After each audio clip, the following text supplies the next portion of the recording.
اللہ تبارک و تعالی ہندوستان اور پاکستان کی حکمرانوں کو عقل سلیم عطا فرمائے۔ اب اس کی وجہ یہ ہے کہ جو حکمران طبقہ ہے ان کو عام لوگوں کی مصیبتوں کا کوئی پتہ نہیں۔ جو دلی پارلیمنٹ کے اندر بیٹھا ہوا ہے یا جو آپ نے ایک اے سی روم کے اندر بیٹھا ہوا ہے اسے کوئی پتہ نہیں کہ دگوار کا ایک انسان کس طریقے سے کرب کے عالم میں اپنی رات گزارتا ہے۔ جو پاکستان اسلام آباد کے اندر بیٹھا ہوا ہے اسے ہرگز یہ پتہ نہیں کہ ایک کھڑی کا آدمی کس طریقے سے اپنی رات گزارتا ہے۔ اور اسی طریقے سے ان کو تو کچھ نہیں، ان کے تو اپنے ایک ایجنڈے ہیں، اپنی سیاستیں، اپنا سلسلہ ہے، اپنا نظام ہے۔ اور دنیا کا کون سا ایسا مسئلہ ہے جو بات کی جیت کے ذریعے حل نہیں ہو سکتا؟ لیکن کچھ ایسے مسائل ہیں کہ ان مسائل کو مسائل ہی رکھا جاتا ہے، اسی کے اوپر کئی لوگوں کی حکومتیں بنتی ہیں اور چلتی ہیں۔ مسلمانوں کا معیار اور مسلمانوں کا کردار اور مسلمانوں کا کیریکٹر کیا تھا؟ سلطان اورنگزیب عالمگیر رحمۃ اللہ تعالیٰ علیہ کے استاد ہیں حضرت علامہ احمد جیون رحمۃ اللہ تعالیٰ علیہ کی، جن کی مشہور زمانہ کتاب ہیں نور الانوار ہے اور تفسیرات احمدیہ ہے، اور بڑی بڑی اچھی کتابیں ہیں ان کی۔ یہ جونپور کے رہنے والے تھے۔ جونپور اس زمانے کے اندر ایک دریا کے اوپر ایک پل تھا، اس پل سے یہ پار کرنا چاہتے تھے، اتنے میں کہا حضرت آپ اس پل کو کراس کر کے پار جانا چاہتے؟ کہا ہاں۔ کہا آپ غلط راستے پہ آ گئے، یہ پل تو کلکتہ جا رہا ہے۔ بندے نے مذاق کیا اتنے بڑے بزرگ سے، آپ واپس آئے تو شاگرد نے پوچھا حضرت آپ پار گئے نہیں؟ کہا نہیں، اس پل سے نہیں جاؤں گا، کشتی کا انتظام کرو، یہ پل تو کلکتہ جاتا ہے۔ کہا حضرت اس بیوقوف آدمی نے جھوٹ بولا ہے، یہ پار ہی جاتا ہے۔ کہا یہ پل کلکتہ جا سکتا ہے، مسلمان جھوٹ نہیں بول سکتا۔ ہمارا کریکٹر، ہمارا کردار کیا تھا، آج کیا ہے، یہ بتانے کی ضرورت نہیں ہے۔ میں آپ سے یہ عرض کروں، بین الاقوامی حالات کی صرف ایک جھلک آپ کے سامنے میں رکھتا ہوں۔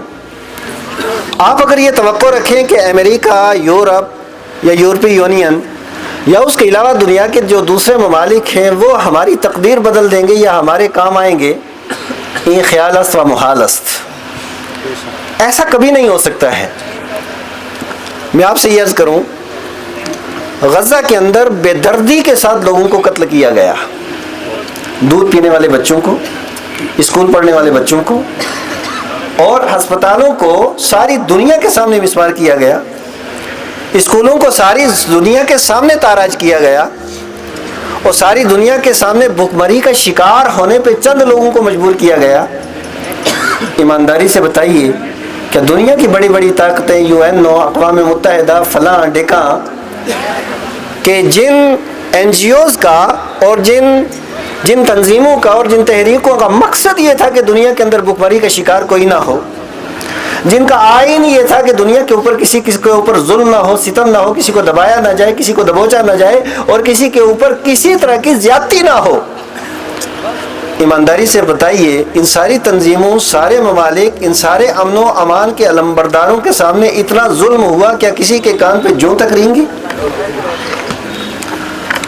اور اسی طریقے سے ہو گیا مانند آب ارزاں مسلمان کا لہو، مضطرب ہے تو کہ تیرا دل نہیں دارائے راز، ہو گئی رسوا زمانے میں کلاه لال رنگ، جو سراپا ناز سے ہیں آج مجبور نیاز۔ میں بین الاقوامی حالات کے اوپر اتنا زیادہ تبصرہ نہیں کروں گا، ملکی حالات آپ لے لیں، یہاں ہم حاکم بھی تھے، آج محکوم بھی ہیں۔ آج آپ دیکھیے کہ آپ کو کس نظر سے دیکھا جاتا ہے، یہ ساری چیزیں بتانے کی ضرورت نہیں ہے۔ اور اس کے بعد ہم نے وہ امن و امان، وہ محبت، وہ بھائی چارہ جو ہمارے بر صغیر کی دھرتی کے اوپر ہے، اور ایسی محبت دنیا کے اندر کہیں نہیں ملے گی، لیکن انہی فضاؤں کو مسموم کیا جا رہا ہے، زہر آلود کیا جا رہا ہے، اور نفرت کی ایک آندھی چلائی جا رہی ہے۔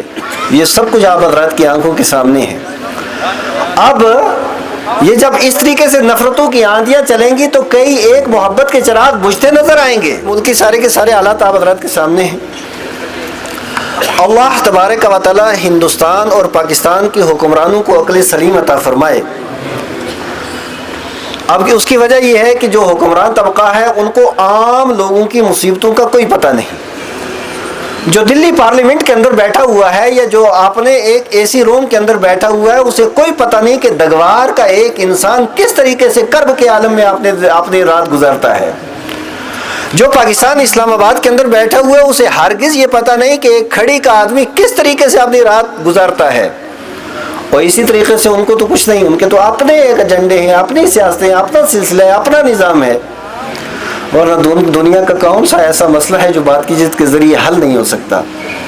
لیکن کچھ ایسے مسائل ہیں کہ ان مسائل کو مسائل ہی رکھا جاتا ہے، اسی کے اوپر کئی لوگوں کی حکومتیں بنتی ہیں اور چلتی ہیں۔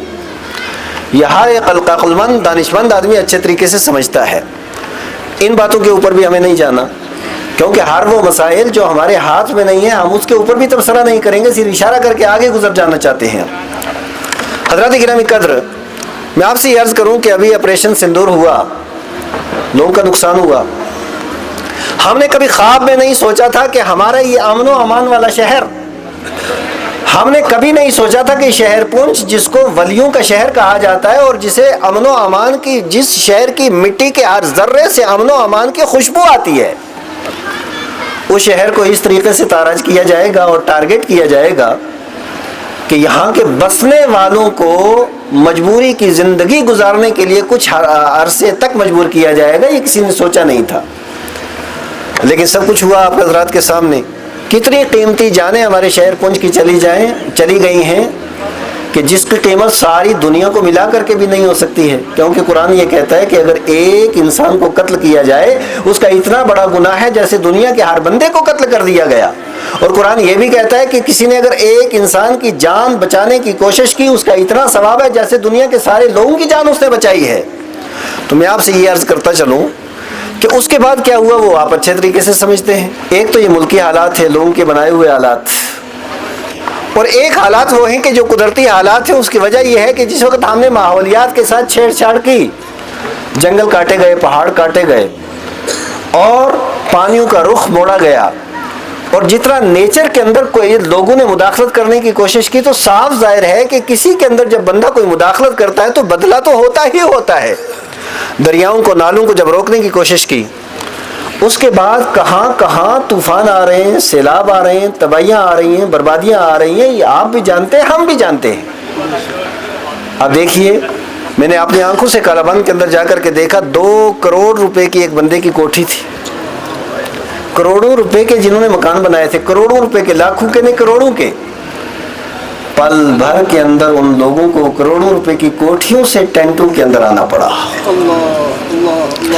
اور اسی طریقے سے سنگیوٹ کے اندر ہم نے جا کر کے دیکھا، ساری زمین اس طریقے سے ہو گئی کہ بتایا نہیں جا سکتا، کہ آدمی سوچتا ہی نہیں تھا کہ یہ وہی سرزمین ہے یا کہ زمین کا کوئی اور ٹکڑا ہے۔ یہ قدرتی آفتیں بھی اس طریقے سے آ رہی ہیں اور ہر علاقے کے اندر آ رہی ہیں۔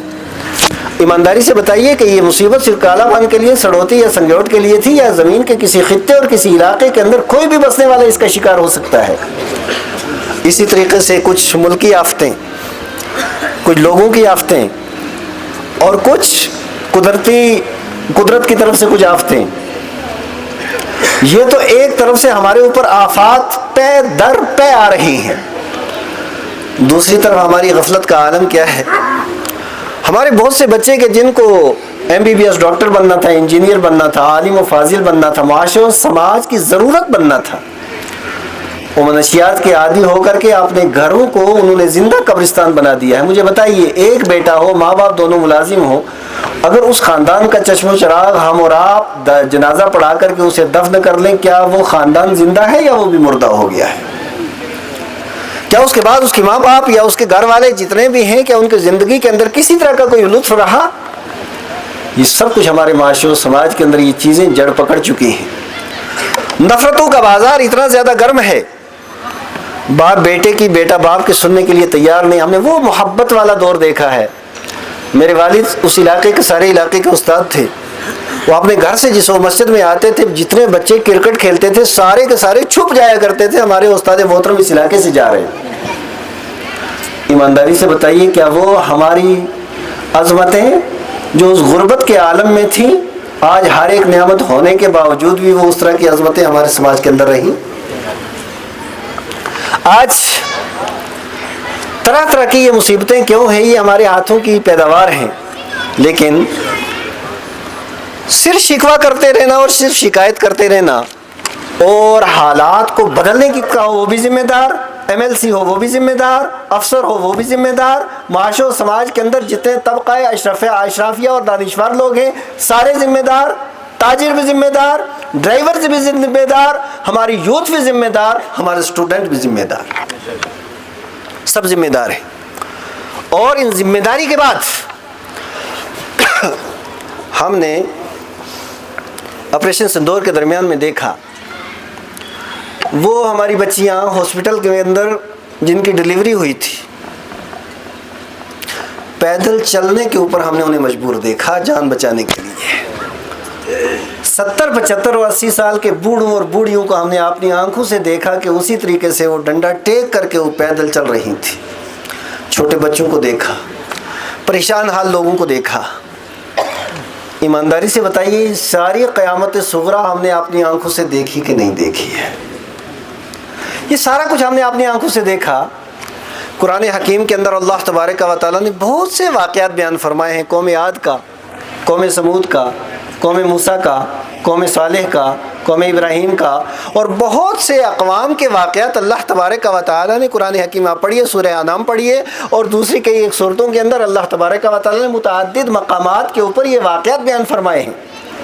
اور اس کے بعد 2 الفاظ بھی ارشاد فرمائے ہیں، فَاعْتَبِرُوا يَا أُولِي الْأَلْبَابِ فَاعْتَبِرُوا يَا أُولِي الْأَبْصَارِ۔ رب تعالیٰ ارشاد فرماتا ہے کہ جن لوگوں کو اللہ تبارک و تعالیٰ نے عقل و شعور کی دولت سے نوازا ہے وہ عقل و شعور سے کام لیں، اور جن لوگوں کو اللہ تبارک و تعالیٰ نے آنکھیں دی ہیں یہ سارے واقعات پڑھ کر کے سن کر کے اپنی آنکھیں کھولیں۔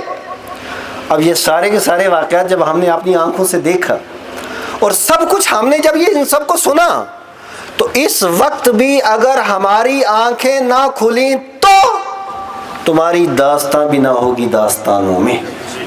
یہ بات یاد رکھیں، اگر اتنے واقعات ہمارے سامنے ہو جائیں اور اس کے باوجود بھی ہم بالکل اسی طریقے سے ہم سوئے رہیں، مرے رہیں، تو پھر یہ سمجھ لیجئے کہ اپنی ذمہ داری قبول کرنے کے بعد اب انشاءاللہ تعالیٰ تھوڑی دیر کے بعد اس کا حل بھی بتایا جائے گا۔